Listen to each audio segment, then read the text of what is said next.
So, Hare Krishna, everyone. So, warm welcome to all of you. I welcome you to this program, so morning Bhagavad Gita program. So, in this program, like for the last 2 years, approximately, we've been going through this program, and every single day we are discussing on one verse of Bhagavad Gita. So, it's like the power of utilizing the time, right? So, we're just utilizing 15 minutes. How many minutes? 15 minutes. Not much, just like 15 minutes a day, every day. But then just look at where we are right now. We started like 2 years ago and we almost like in 18.49. Okay. So right now we have come to this 18.49. So thank you very much for being with us in this journey. So let us begin. Let's start with the darshan. Jagannath Baldev Subhadra माई की जय, निताय चैतन्य की जय, परशुराम भगवान की जय, वामन देव की जय, गिरि गोवर्धन की जय, पंचतत्व भगवान की जय। ओम ज्ञानतिमिरान्धस्य ज्ञानाञ्जनशलाकया चक्षुरुन्मीलितं येन तस्मै श्रीगुरवे नमः। नमः ओम विष्णुपादाय कृष्णपृष्ठाय भूतले श्रीमते भक्तिवेदान्त स्वामिनिति नामिने। नमस्ते सारस्वते देवे गौरवाणी प्रचारिणे निर्विशेष शून्यवादी पाश्चात्य देश तारिणे। जय श्री कृष्ण चैतन्य प्रभु नित्यानंद श्री अद्वैत गदाधरा श्रीवासादि गौर भक्त वृंदा। हरे कृष्णा कृष्ण कृष्ण हरे हरे, हरे Ram Ram Ram Hare Hare. So we are doing this chapter. The name of this chapter, all right, is conclusion, the perfection of renunciation. So the chapter, just note the name, okay? It's called the perfection of renunciation.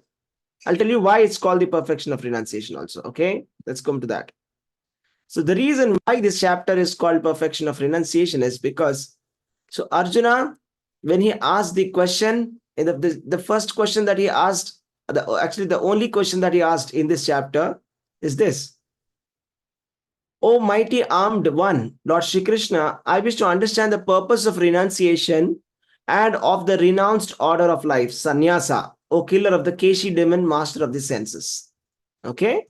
So the only question that was asked by Arjuna is this, that what is the meaning of sannyasa? What is the purpose of this tyaga, renunciation, of the renounced order of life, sannyasa? What's the purpose of that? See, the thing is, like, we see that there are 4 orders of life, right? So one is like brahmacharya, and one is grihastha, one is vanaprastha, and one is sannyasa, right? Brahmacharya is like 0 to 25 years, where one is a bachelor and he's under the supervision of a spiritual master in a gurukula, and then he's learning all the spiritual knowledge. Okay, that's like 0 to 25 years. And from 25 to 50 years is like grihastha. So in the family life, and 50 to 75 years is like vanaprastha, that is like the stage of detachment from the family, gradual detachment from the family. And then at the age of 75, it's like sannyasa. It's like, it's like complete renunciation. Okay. So these are the 4 orders of life. All right. So now Arjuna is specifically asking about the sannyasa ashram. So what exactly is this ashram all about? And what exactly is sannyasa? What is the purpose of sannyasa? Why do people become sannyasi? Or what's the purpose of becoming a sannyasi? That's the thing. So let's see what is the specific point of this today's verse. Arjuna is asking about renunciation, and Krishna is answering in detail. In the entire 18th chapter is concluding the entire Bhagavad Gita. Okay, let's see that. Asakta buddhi sarvatra jitatma vigata spruha naishkarmya siddhim paramam sannyasena. One who is self-controlled and unattached and who disregards all material enjoyments can obtain by practice of renunciation the highest perfect stage of freedom from reaction. Okay, what does that mean? Let's try to break this down. Asaktas buddhi sarvatra. It's not asakta, it is asakta. If you say asakta, and then the word completely changes. Asakta buddhi sarvatra. You know what it means? Asakta buddhi sarvatra means he is not attached. Somebody who is not attached. Okay. And then Jitatma, Jit Atma, Jita means to win. Atma means here mind, okay? To win over one's own mind. So whenever there is a word of Atma, you have to take it in the context, okay? There's nothing like winning the soul here, okay? So here Atma is talking about the mind. So anybody who's able to control or who's able to win over his mind, such a person, you see, he is actually the real winner, right? The person who's able to win his own mind, that's like a real battle, isn't it? Jitatma, Vigata Sprihaha. Vigata Sprihaha means disregarding material enjoyments. Vigata Sprihaha. Disregarding all the material enjoyments. Naishkarmya Siddhim Paramam. Okay, so what's that? Naishkarmya Siddhim means it's the highest perfect stage of freedom from reaction. So that means somebody who is established in the perfection of renunciation. For such a person,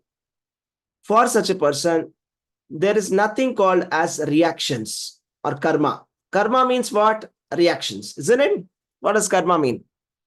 Karma means you do some action and you get some reactions, correct? But then if you are established in the highest perfectional stage of renunciation, there is no karma.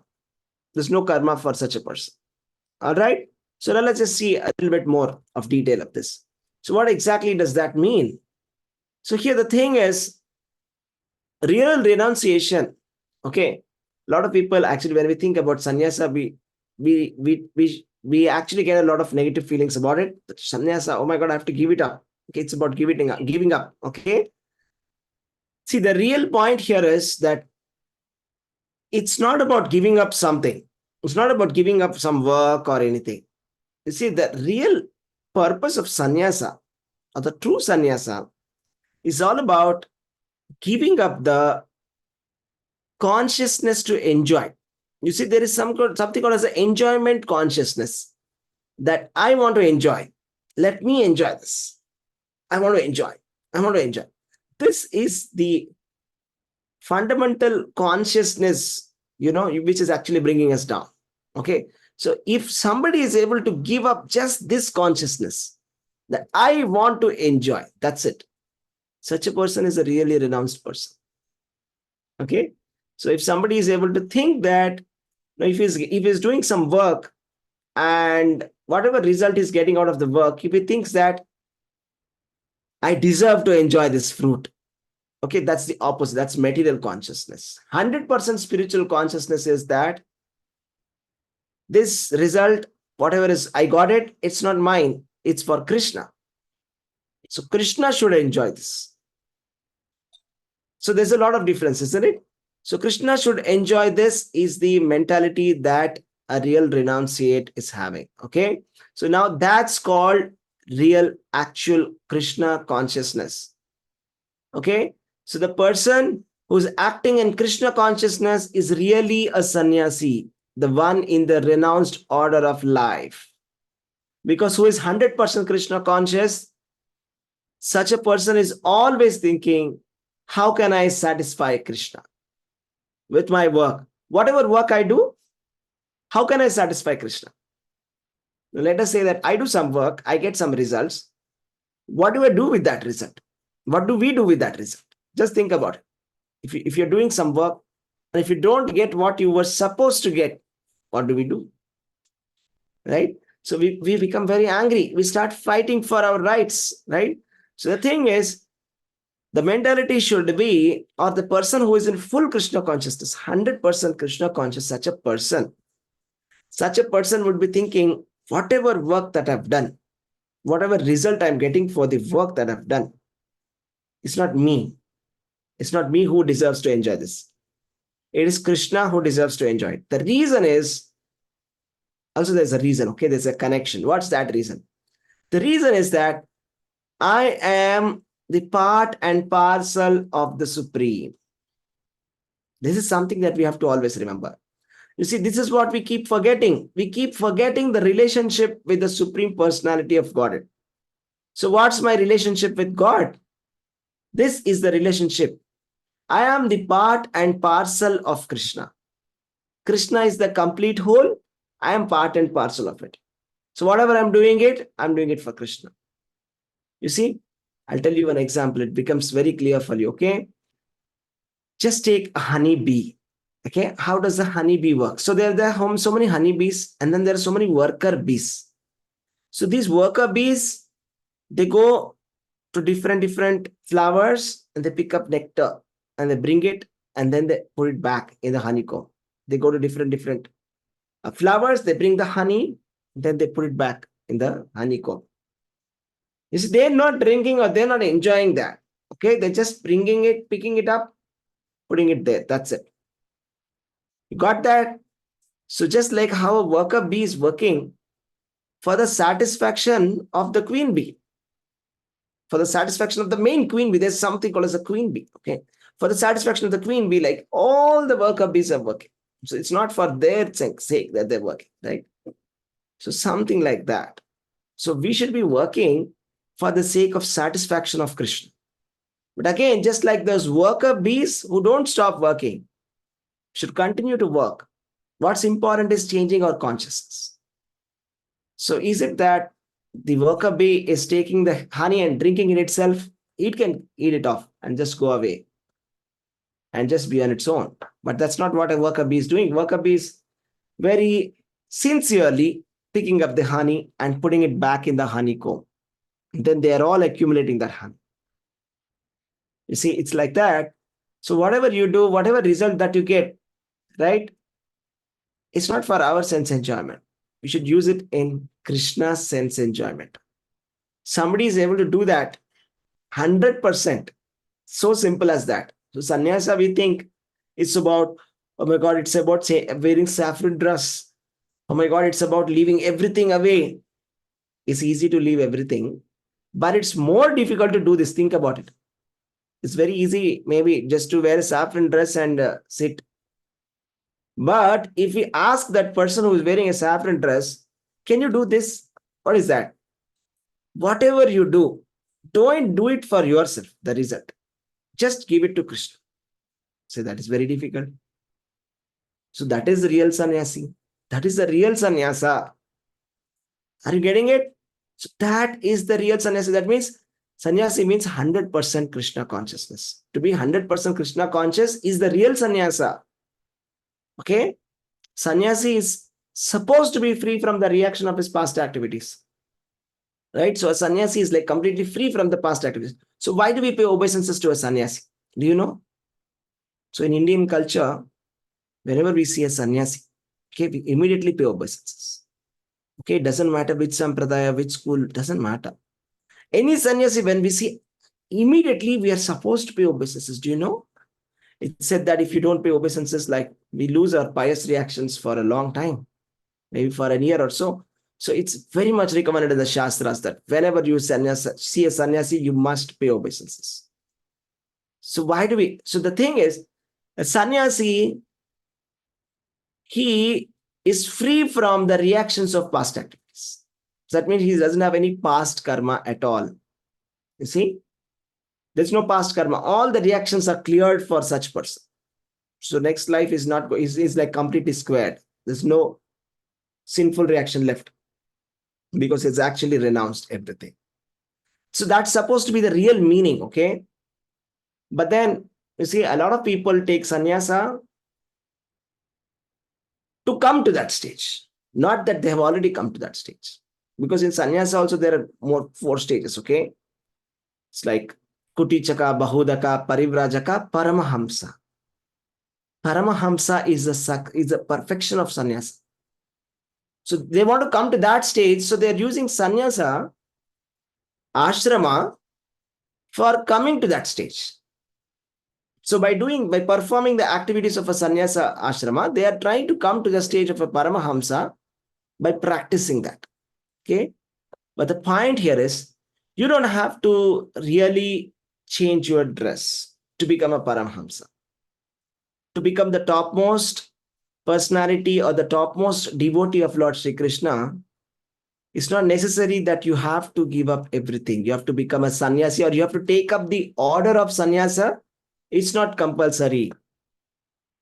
Arjuna is very interested in that, right? So why is Arjuna interested in that? So right from beginning of the Kurukshetra war, he was asking that, isn't it? So when Krishna said, okay, it's time to fight now.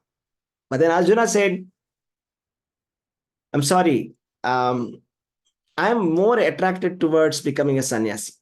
You know what I want to do? I just want to go and beg and just be a sannyasi. That's it. Because I think that it's very spiritually high consciousness. I think that's very amazing. That's very nice. I like that. I don't want to fight. I don't want all this violence, etc. So Lord Krishna, so Arjuna is continuing that question. It's like the last question, right? He's still having that question. What's that? What is this sannyasa all about, my dear Lord? So I got everything what you're saying, that I got your position, you are the supreme personality of God. I got my position. I'm the living entity. But what are these sannyasis all about? I mean, what is the point of the sannyasa ashrama? Or what is the point of the renunciation? Why should we do all of that? What is the aim of this? So, and Krishna is telling to Arjuna this thing.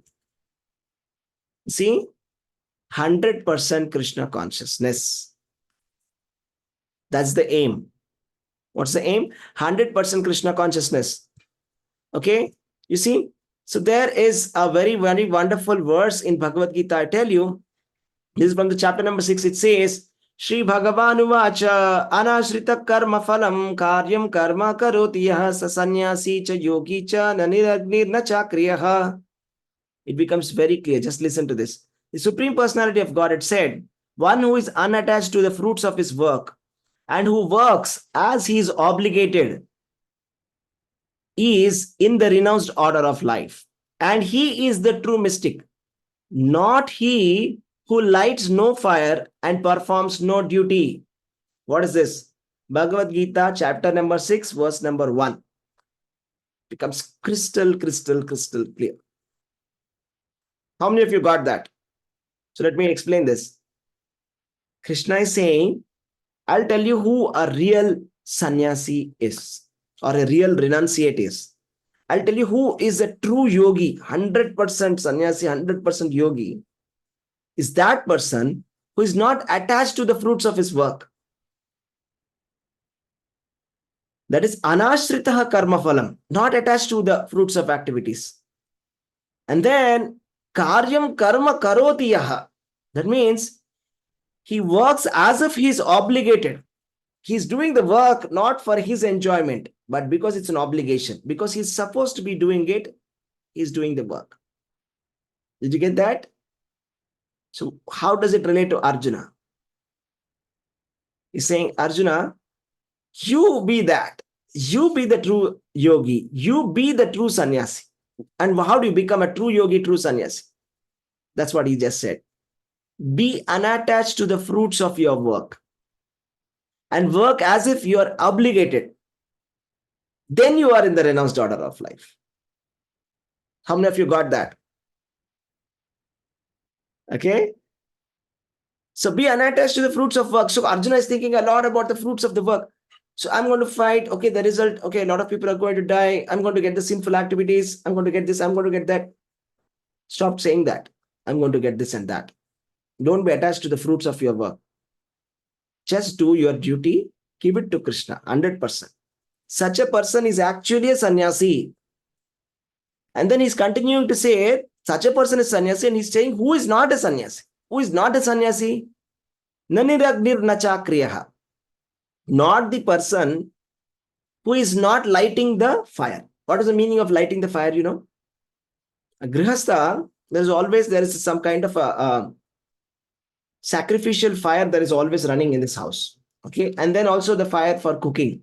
So it's like a grihastha householder is always using fire. Okay. Because he's doing activities, right? Continuously cooking food.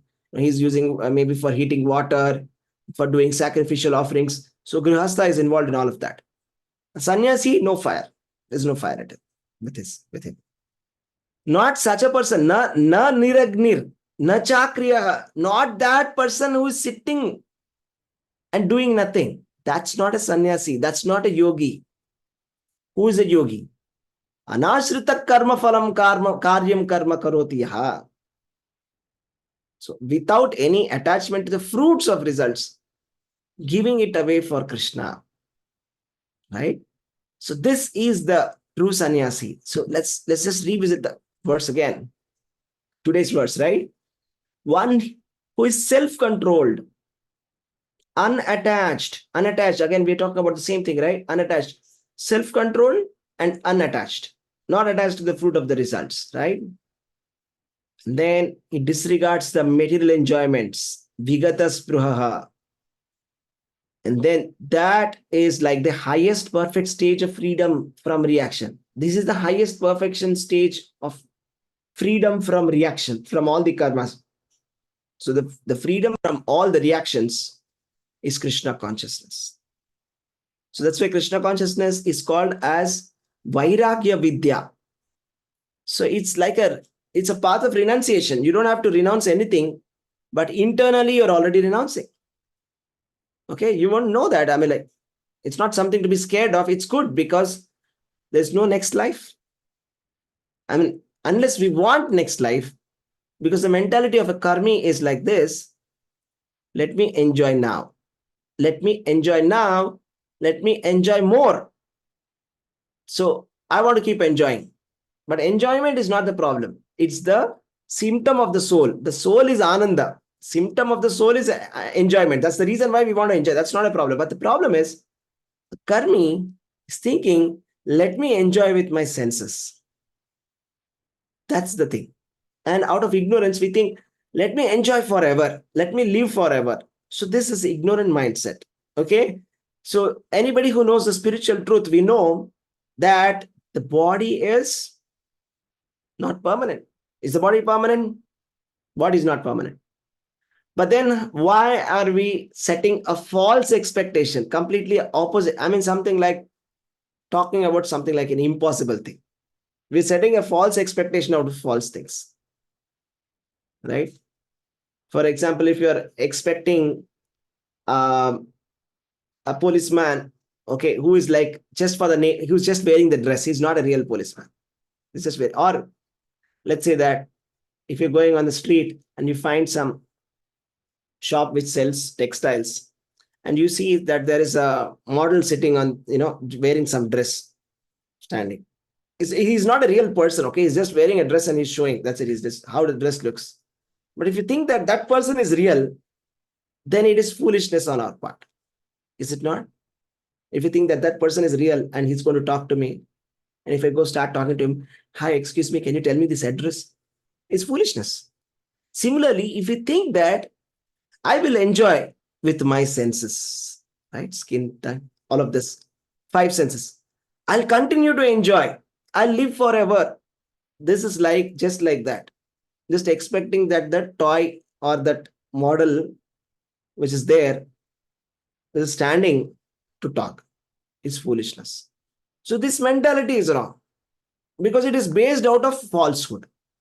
Whatever is not true, we are expecting, and that's what we want to elongate it and make it forever also. So that's the reason why the karmis, they want to elongate it not only for this life, but the next life they want to go to the moon planet. They want to do fire sacrifices. They want to do charity activities, dana. They want to do social activities so that they can enjoy much more. That they will enjoy more in the next life. So this mentality is actually material consciousness. Krishna is talking about the opposite mentality. So not this mentality. Rishikena Rishikesha Sevanam. See, our senses are meant for satisfying the senses of Lord Krishna. Rishika means senses. Rishikesha means the owner of the senses. Use your senses for satisfying the owner of the senses. Rishikesha means Krishna. Rishika means sense. Use your eyes for satisfaction of Krishna. Use your nose for satisfaction of Krishna. Use your tongue for satisfaction of Krishna. Use your ears for satisfaction of Krishna. And use your skin for satisfaction of Krishna. How do you do that? That's Krishna consciousness, right? So with your eyes, the perfection of eyes is to look at the deities of Lord Krishna. So looking at the deities and the beautiful decoration of Lord Sri Krishna is the perfection of eyes. That's how you serve Krishna. How do you use your ears? Ears in hearing the message of Krishna. Bhagavad Gita, not different from Krishna. Story of Krishna, Bhagavatam, hear about Krishna. That's the perfection of using your ears. That's the best activity you can do with your ears. Okay. How do you use your nose? By taking the fragrance of the flowers that are offered to Lord Sri Krishna. Now, if you're offering tulsi to Lord Sri Krishna, taking that smell of that tulsi or the flowers that are offered to Lord Krishna, by taking that fragrance that is offered to Lord Krishna, that's the perfection of your nose. Skin, to associate or to be in touch with the devotees, to be in the touch with the servants of Lord Krishna. That's the perfection of skin. And how do you use the tongue? This is easy, right? Tongue can be used in two ways. One is to honor the prasadam of Lord Krishna. We offer to Lord Krishna and we honor that prasadam. It's a service. It's such a wonderful service. Who doesn't want that service? Tell me here. Very easy service. Is there anybody here who doesn't want to have this service? The service is very simple. You must eat the delicious prasadam which has been offered to Krishna. That is the delicious offerings of Krishna, you have to eat it. That is a spiritual activity. How many of you don't want to do that? It's so easy. It's so simple. It's susukam, right? So it's so nice. Offering of Krishna, who doesn't like? Everybody loves prasadam. It's so tasty. And the second thing, chant the names of Krishna. The names of Krishna are not different from Krishna. Just simply keep chanting. Okay, chant the names of Krishna. So 5 senses, I talked about 5 senses. The 6th sense is the mind, which is like the king of all the senses. You see, all the senses are under the control of the mind, okay? The mind is in the control. The mind is controlled, senses are subdued immediately. Okay? It's just like this, right? Once you realize that this is not supposed to be done, for example, maybe let us say you go to the doctor and the doctor says, don't do this. Goes inside the mind, right? And then the mother of the family, right? She will immediately say, no, this is a fixed rule. The doctor has said, we'll never do this from now on.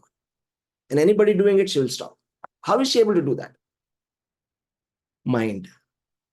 Mind can control the senses. You getting that? Once it's fixed in our mind, we can do anything. You can control your senses. You can stop anything. You can do anything. It just has to enter into the mind. That's it. We just have to fix in the mind. How are we able to fix material things? Tomorrow morning, 4 o'clock, there is a train. 3 o'clock, you're getting up. 2:30, you'll get up. Guarantee. Is it not? You put the alarm, you'll get up. You'll never miss the train. Because mind is fixed. I'll get up. It will wake up all the senses. Until mind is not fixed, how much ever you do, you can't control the senses. Right? So mind, you can control it, or perfection of mind is to contemplate on the lotus feet of Lord Krishna. Contemplate on the lotus feet of Lord Krishna using your mind. That's the perfection of your mind. Use your senses in Krishna consciousness and be fully Krishna conscious. Okay? That's how we can achieve Naishkarmyam.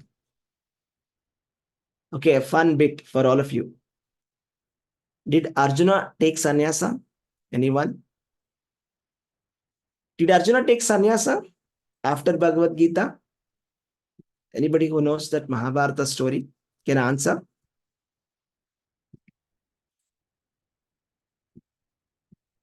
What happened after Kurukshetra? Yes, he acted accordingly, what Krishna said. Yeah, that's right. In that sense, he did. But did he take the order of renunciation? I mean, did he take the saffron dress and a stick and tridandi like that, going around? And No. he didn't. He didn't. He's directly hearing Bhagavad Gita.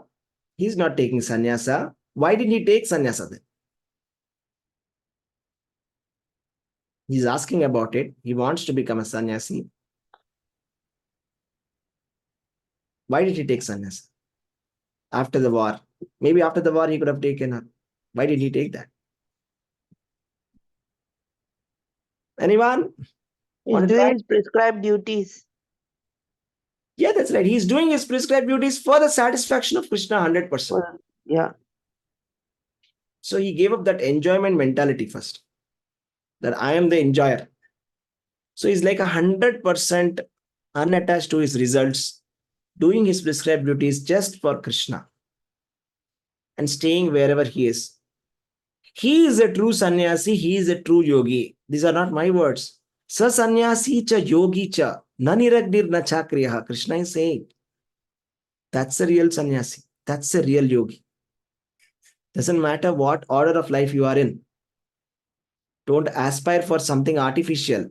Change of dress, change of ashram, change of place.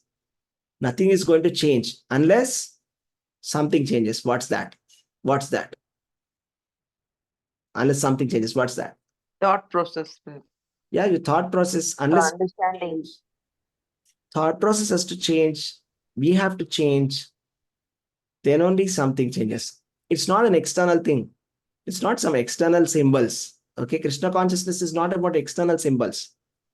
That I'm wearing some external dress. Okay, I'm wearing white, I'm good, or I'm wearing saffron, I'm advanced. Okay, now everybody respect me. I'm very unattached. Very much possible, right? Somebody wearing a saffron and still not being very attached. Possible or not? Possible, Prabhuji. Changing of the dress doesn't change the mind, isn't it? Does it? Does it change the mind? Changing of the dress? How much time does it take for us to wear, just make this dyed into saffron, wear it? I'm now wearing saffron. Now I'm sannyasi. What changed? Only the color of the dress. Nothing else. The real thing that has to change is our mind, our mentality to enjoy without Krishna. Okay? If we give up that mentality and give it to Krishna, that's the real meaning of sannyasa. That's the real meaning of getting rid of all the reactions of work. Okay, I'll tell you one interesting story. Okay, so there was one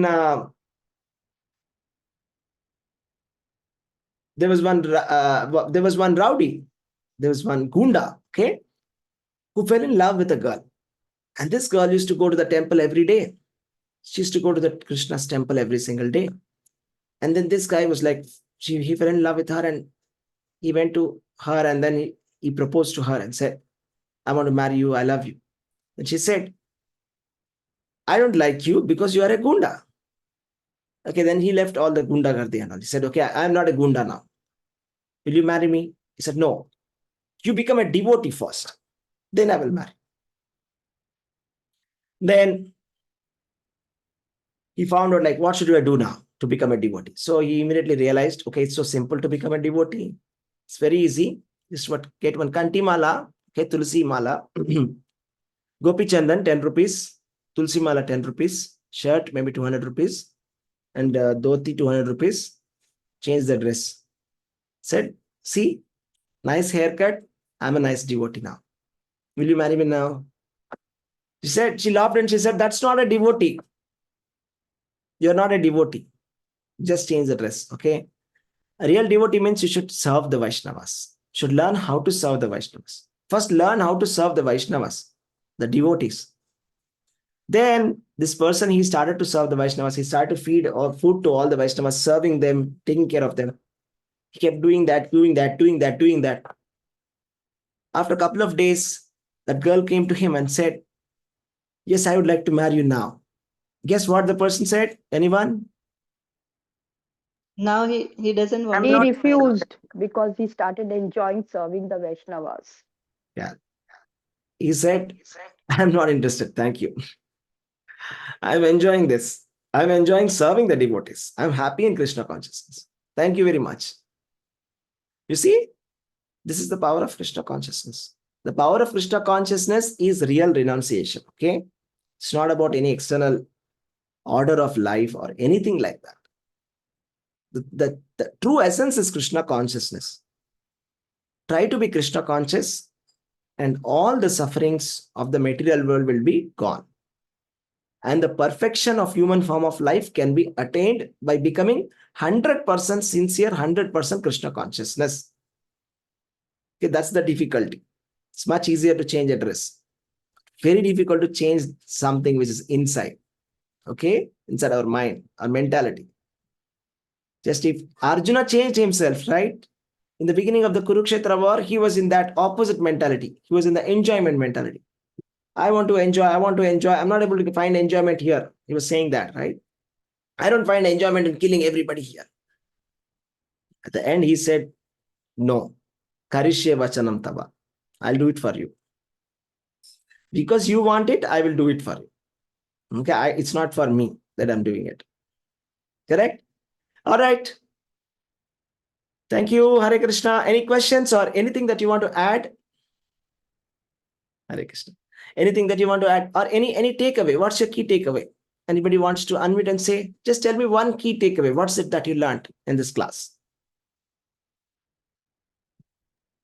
Hare Krishna, Prabhuji. Do what you want to do in the name of Krishna only. Always remember him. That's what I understood, Prabhuji. Okay. Thank you. Thank you very much. We have to keep Krishna in the center of our life and do all the activities.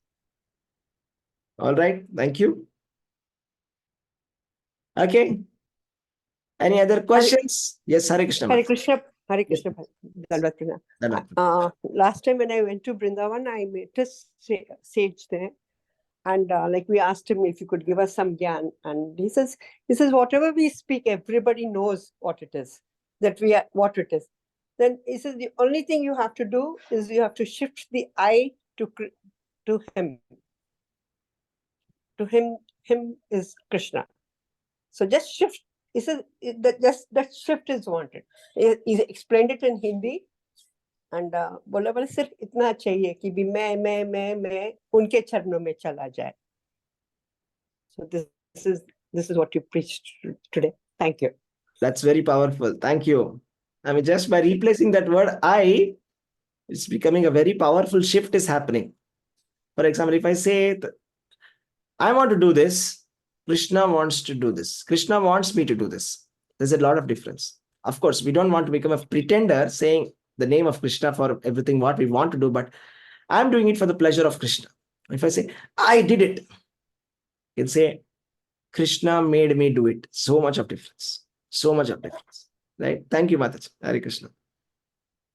Thank you. Thank Hare you, Prabhu. Krishna. I thought it was I thought I could share it now. Thank you. Thank you, Mataji. Hare Krishna. Hare Krishna. Share one Hare thing. Krishna. Yes, Mataji, please. Dandavat Yeah, Pranam to all our the culture, devotees. they teach, we never use the word I. They use adiyan. Adiyan. I Yes. don't know what is equivalent in other languages. I don't know, Prabhuji. I think is it like your servant? That's what I understand. Yeah, Adiyan. yes, yeah, like that only it is. Yeah. So I'm also trying to practice, but it doesn't come that easily, Prabhuji. Yes, Mataji, it's very difficult. It's like, yes, they say like, the Sri Vaishnavas say Adiyan, means like your servant, right? The servant of Lord Krishna. I'm your servant, right? So that's the mentality. It's like Dasa Dasa Dasa. You see, this is the Vaishnava attitude, right? Even Bhakti Siddhanta Saraswati Thakur used to say, Dasosmi, he used to say. He's the guru of Srila Prabhupada. Okay, he's telling to Prabhupada, Dasosmi, I'm your servant. Right? So that's the thing. Hare Krishna, Hare Krishna, Hare Krishna. Prabhu. Yes, Yes, ma'am. yesterday I shared it with you also, no? In the Sunday class, a very senior Vaishnava who was giving the class, he played an actual record of Deepika Padukone, and he said, when she said, I have not taken anything from my parents. I have not, whatever I have made today, it's I who did it. I started from scratch. My fame, I have worked towards it. Even a single penny from my father, I have not taken it. And then, then he asked questions and you realize, she says, I. But I mean, where is the basic I? She started, I mean, the devotee asked, did she get the body herself? Was she born there herself? Did she get all the success herself? But every time it's I who has done it. I have done it. I have done it. So this just pertains to that. And somebody is onto the way of a journey that she must have met many who, helped her into it. The success was also not in her hands. And her glamorous figure and body is also not in her hand. Her parents were not her choice. But it is I. I mean, he really played it in the class. And he told us, analyze it. We should also use Krishna or Gita. Hare Krishna, Prabhu. Thank you very much. Very nice, interesting story to reflect. Thank right? you, Prabhu. Thank you very much. Like, yeah, Yes, Hare Yes. Krishna. the film star is saying, I did it. But then the body is not mine, given by the parents. And the beauty is not mine, right? Given by Krishna. The opportunities were not mine, given by Krishna. The success is not mine. Who gave the success? Who gave the opportunity? I could have been doing anything else as an actor, actress, isn't it? Who gave the success? The environment, everything. How did it work? How did everything work out together? Is it just me, or is there anything else beyond it? Is it just my effort that I am where I am today? Is it only because of me? That's a very powerful statement, right? So is it not because of so many people in my life that I'm here? It's not because of Supreme Personality of Godhead, Lord Shri Krishna, His mercy that I'm here. I'm alive here doing something. Right? Powerful thoughts to think about. So that shift in consciousness from I, which is like 100% material consciousness, to complete Krishna consciousness is what we are talking about today. Krishna gave it to me. All right. Thank you very much, Mataji. Hare Krishna.